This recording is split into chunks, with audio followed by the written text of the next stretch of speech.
that's the recap of Tuesday's action. Wednesday's action, just as interesting. Real Madrid against Chelsea, what we'll focus on now. There you see what the odds makers think of this one. Ale, Real Madrid lost this weekend, but there was a lot of rotation in the squad. How do you see them coming into this? Knowing full well that Champions League is a different story for them, and not just because we say it, not just because it's a cute story or a rhetoric that we're used to, it's because Real Madrid, with results, have proven that that's indeed the fact. When it comes to Champions League, there's a different version of this team. We have seen it over the course of the season. We have seen it in years past. We have just seen it in the history of the club. And Real Madrid, I think, understands that their measure of success this season comes down to winning Champions League. That's it. Copa del Rey will be something that they'll focus on, but really all chips are in with Champions League. And that's not going to change.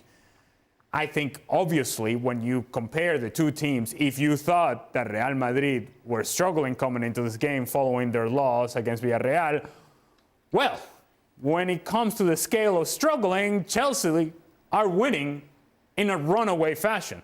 So I think Real Madrid are very confident coming into this matchup. I think they know they're better than Chelsea, and Chelsea know that they have issues. So you have a confident team that understands what this competition is all about, and Chelsea, who's having difficulties understanding what team is going to play on the field. What kind of game plan gives Chelsea any type of chance tomorrow?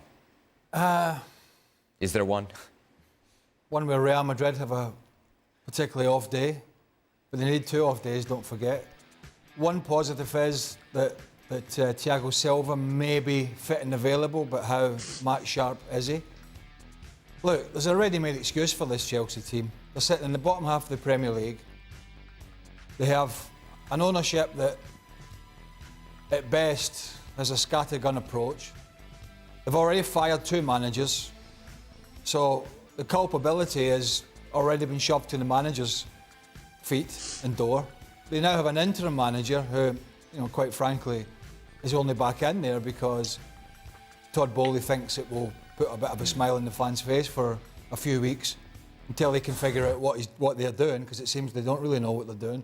So when nobody expects you to do anything and you go to Real Madrid with all these great players and they've been rested from the Villarreal game, most of them, 6 of them, and you're against a team who, if they get beat by 3 or 4, they'll get on the plane and blame somebody else. They'll blame the ownership, they'll blame the interim manager, they'll blame Graham Potter.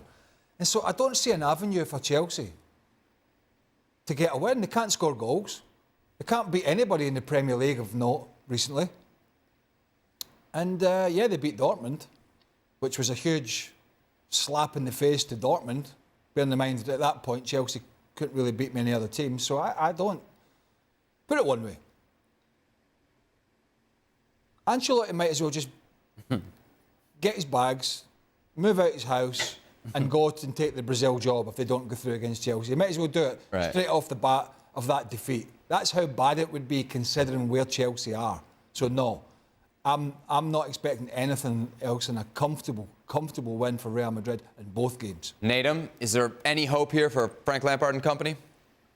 You wouldn't necessarily think so. I think this is one of the few ties of the knockout rounds where people are almost assuming that one side's going to go through, and I think that's fair given Real Madrid's pedigree in the competition and Chelsea's lacklustre season as such. It seems to make perfect sense that's what it's going to be.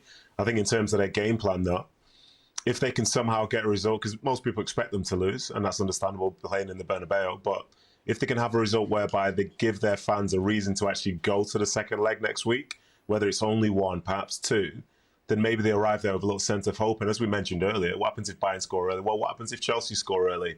But I think that's going to be a tall order given how much they've struggled this year. And the one place where you don't want to be playing in European football is away at the Bernabeu. So I think it's going to be a very, very tough day for them. But you never know. It's football. This is why we tune in. And I'm not optimistic for them to win it, but I think they can make something which might even give just that little bit of hope, perhaps, for the second leg.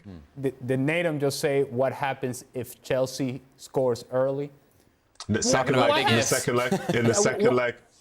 leg, if they don't get beaten too badly in the first, and they score early in the second, then it's more entertaining. What happens if Chelsea scores, period?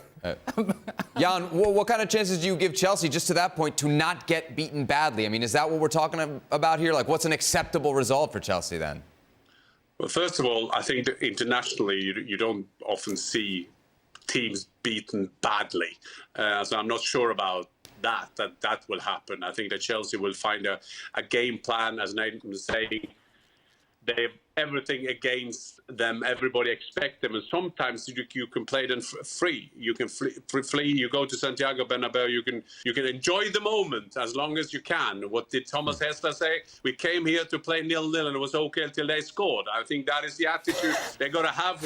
They're gonna have when they go there. But I mean, boys, we've seen Manchester City today building up that culture that you need to win Champions League, and that is what's impressed me with Real Madrid. No, again, they're losing now, of course, but coming into this game, Ancelotti knows exactly what he's doing. He knows exactly what the player can do, and he got a culture there.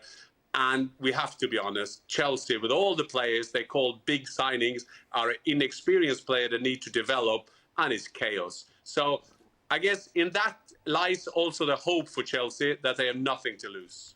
Can I just tell you, in terms of what the expectations and the standards are for Real Madrid and the importance or lack thereof in the matchup against Villarreal this weekend, 60th minute, they're leading 2-1, but the game's still there. Ancelotti says, Karim, Benzema, yep, you got to come off. Benzema wasn't happy to come off the field. But no, we need you to be ready for midweek. This game today, not nearly as important. That was the approach this past weekend, and that, I think, is what we have to take into consideration when we say, well, Real Madrid is struggling. Yeah, maybe. Or do they care about La Liga? I don't think they do at this point. Champions League is what they care about. If Chelsea make this somewhat competitive over 2 legs, somewhat, that's a result from where they are. Right, but, I mean, come on. Yeah. You're not sitting in the bottom half of the Premier League for no reason. You're sitting down there because you're all over the place as a team. You've got people up front that fall over themselves when they get near the penalty box. And, it's a bit of a shambles behind the scenes. And Real Madrid, as we know, absolutely lap this competition up. So, it doesn't bode well for Chelsea. But, you got to go there and play the game, see what happens. Well, thank you very much for watching ESPN on YouTube. For more sports highlights and analysis, be sure to download the ESPN app. And for live streaming, premium content, and let's not forget as well, ESPN FC 7 days a week. Subscribe to ESPN+.